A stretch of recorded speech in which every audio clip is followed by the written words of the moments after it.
righteousness in the Holy Ghost. At sa panahong yon ay pipili ako ng isang matuwid na sanga na magmumula sa lahi ni David. Pairalin niya ang katarungan at katwiran sa buong lupain. At ang prophecy nito ay napulfilled sa ating Panginoong Jesucristo.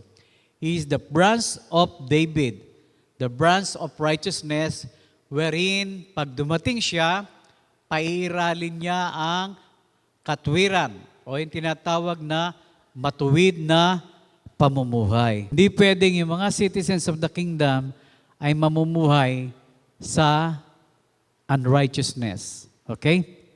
Si John the Baptist is preaching about the baptism of repentance. Okay? Na magsisi ang mga tao during his time. Sa gayon, natupad ang nasusulat sa aklat ni Propeta Isaias, ito ang pahayag ng isang taong sumisigaw sa ilang. Ihanda ninyo ang daraanan ng Panginoon. Gumawa kayo ng mga tuwid na landas sa kanyang lalakaran. So we're talking about tuwid na landas. Ibig sabihin, baku-bakong daan, likilukong daan. Pero John is speaking about preaching about repentance, yung pagsisisi, di ba?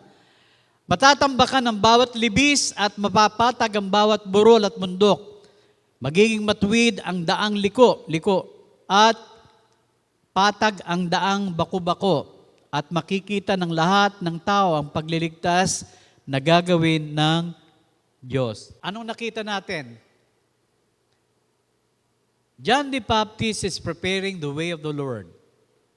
Paano niya ipiprepare ito? May problema sa pamumuhay ng mga tao. Liku-likong buhay. No? At baku-bakong daan. No? Pero later on ito, ano bang ibig sabihin nito? Okay. So, habang nagsasalita si John the Baptist, may lumapit sa kanya. Okay? Eto. In Lucas chapter 3 verse 10, ang sabi doon, tinanong siya ng mga tao, kung gayon, ano po ang dapat naming gawin? Tinanong din siya ng mga kawal, at kami po naman, anong dapat naming gawin? Ang kawal dito, we're talking about the soldiers. People in the military, whether PNP, AFP, Marines, basta under military. Okay?